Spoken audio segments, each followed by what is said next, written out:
there are some content creators that are worried to say, well, do I need to also be careful because here's a guy that maybe his voice is being hidden, maybe I need to be also careful, maybe I need to stop talking about capitalism, maybe I need to start talking about some of this stuff. What is your concern now that you don't have access to social media today? How are you feeling? How does it feel like knowing you can't log on to YouTube, Twitter, create any content? What's life like without social media? It's great because it's gotten me to realize what I already knew, that we were already shadow banned. We were already being controlled. We were already being dialed back. We were already giving our soul to this fraudulent thing. And so we need to build things outside of that to really create a free society. And so we have more real viewers, more real listeners, more dialed in people than we've ever had under the censorship. Today. Yeah. So what happened the moment you got banned? I know your website is ranked 623 in US alone, and I think worldwide you're 2869 if you look at the ranking on Alexa as of today. What's happened to traffic from the day you were banned, and what's happened to business? See, Alexa's run by Amazon.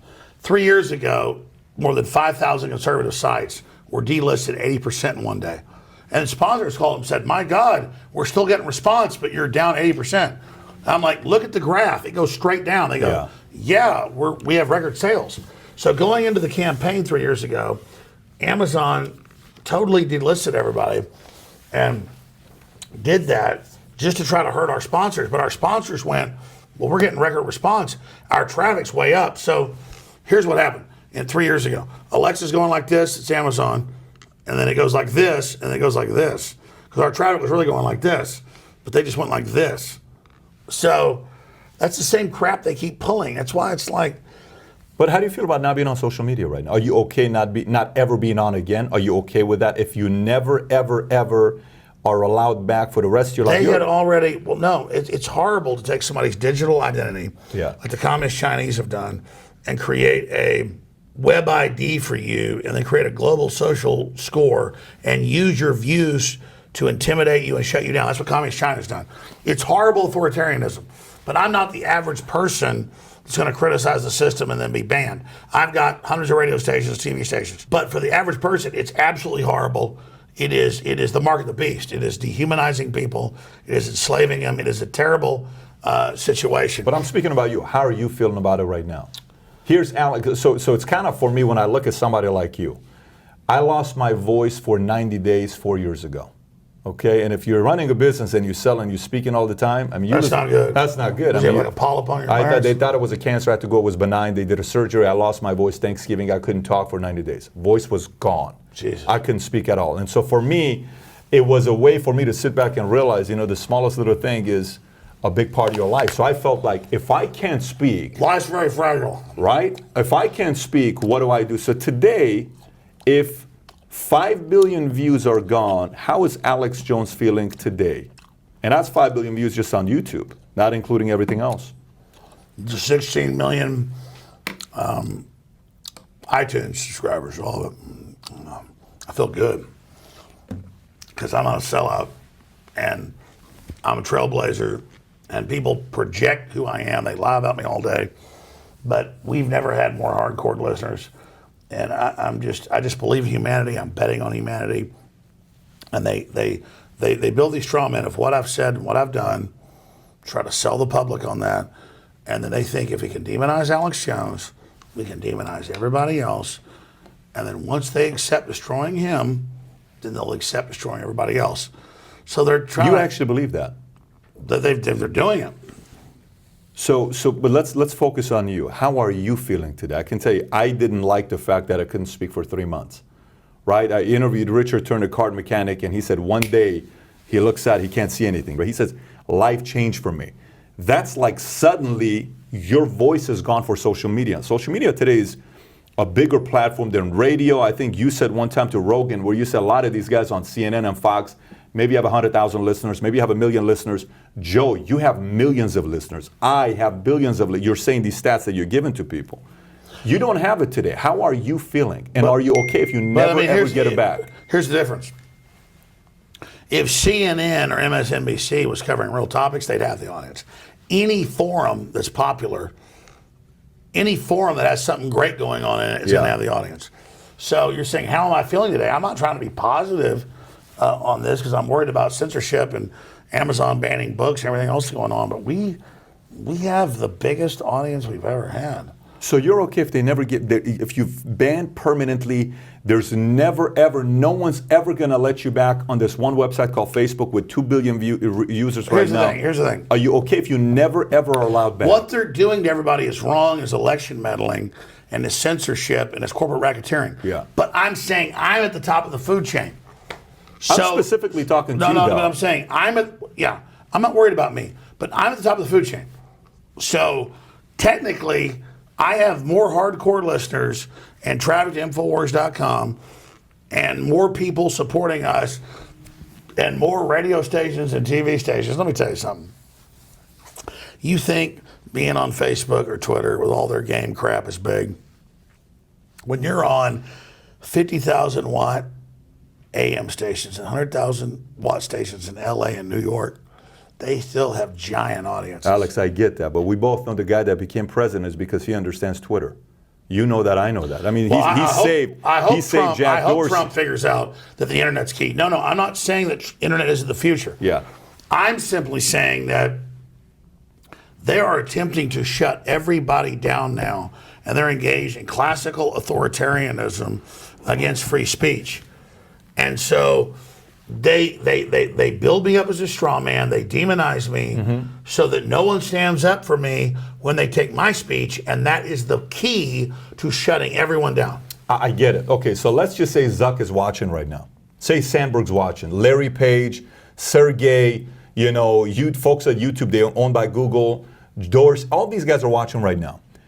Would you ever want to be figuring out a way to be back on these social media platforms, or you're okay if they never ever let you back on again? Are you okay with that? Never again. I'm Alex Jones. I'm never changing.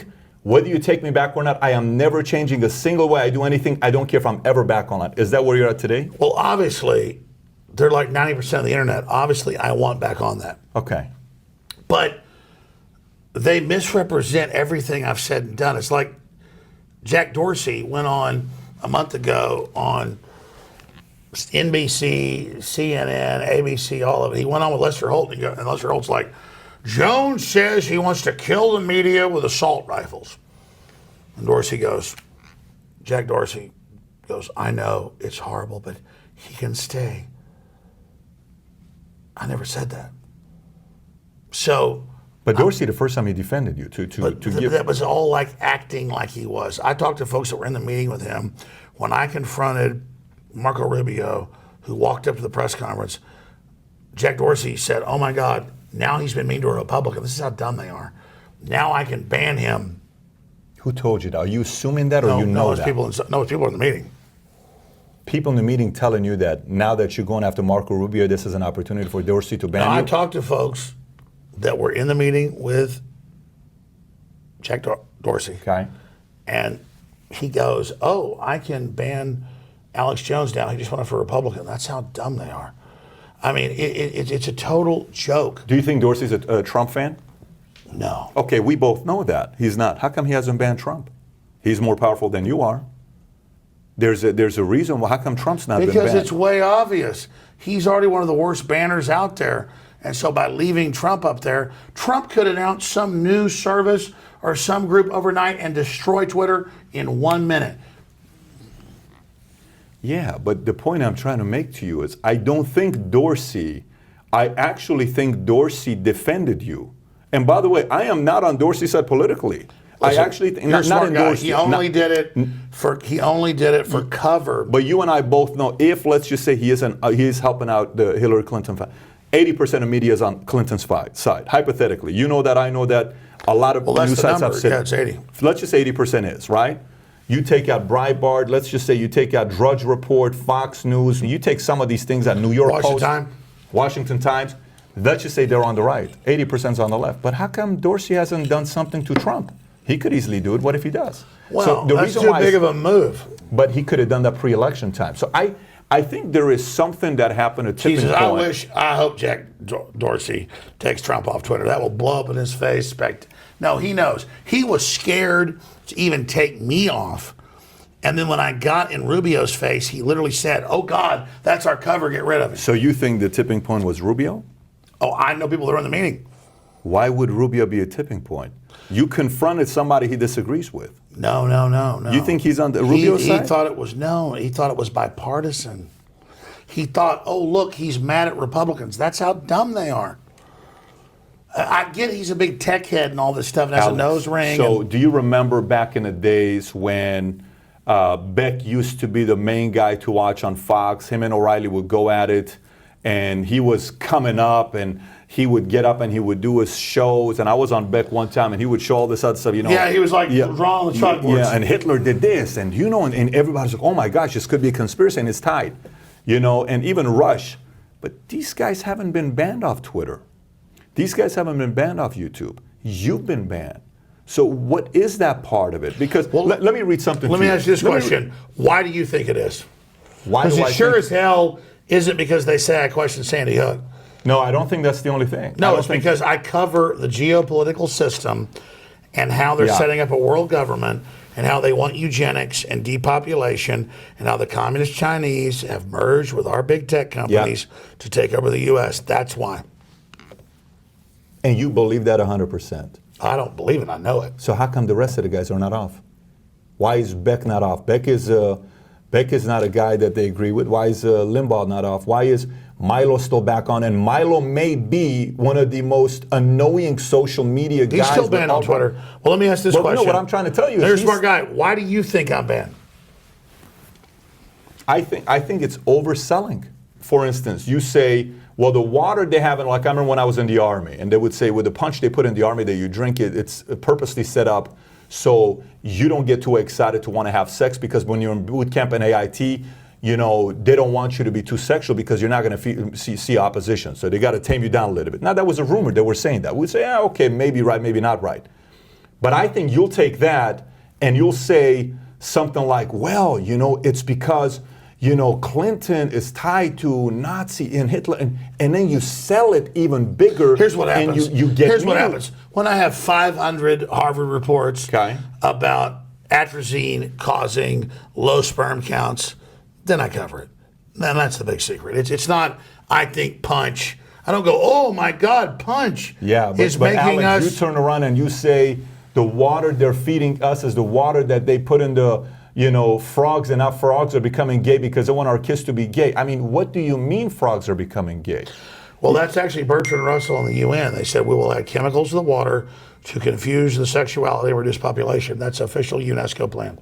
Have you read the book Naked Communist by Cleon Skousen? Mm-hmm. You know which one I'm talking about. And I've read the Naked Communist, and I've read the Naked Capitalist he wrote. Okay, yeah, I know. I've seen these methods on what they want to do to take away the original fundamentals. What I'm telling you is the sperm count, the general sperm count's down about 90% in the West. Yeah, but the frogs, what's the story with frogs being gay with the water they like? Do you watch frog porn? How do you know, frogs I'm a huge fan of frog porn. No, it's funny you say that.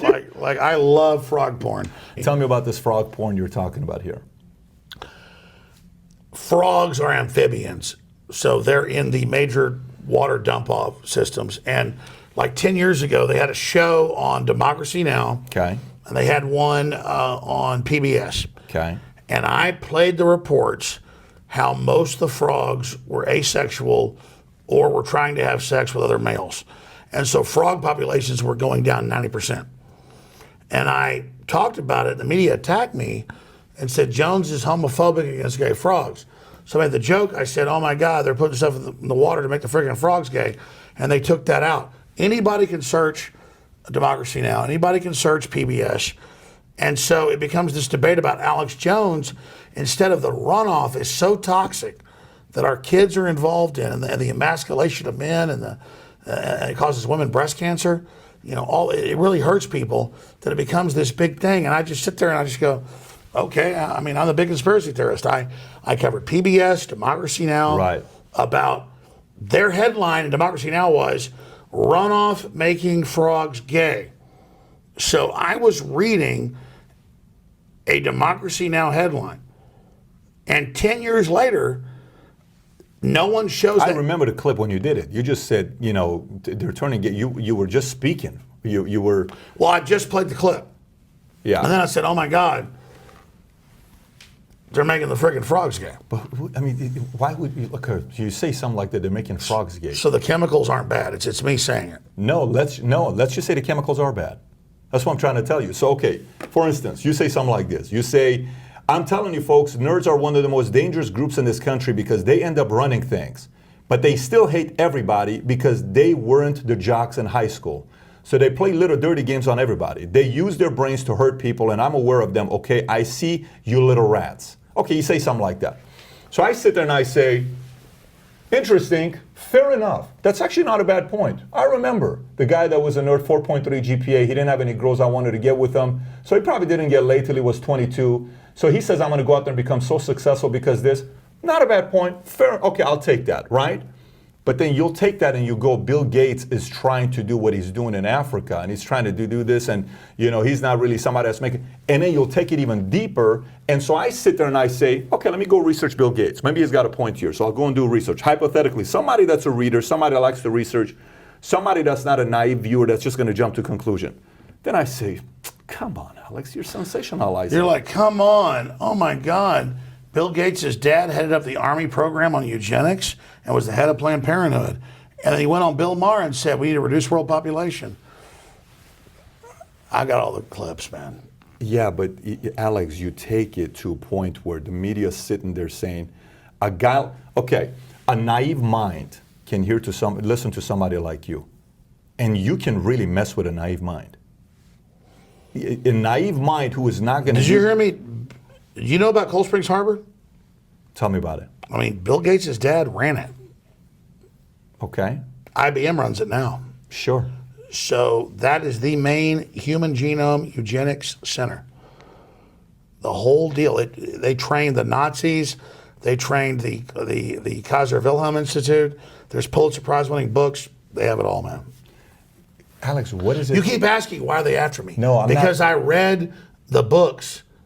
I've got their plan.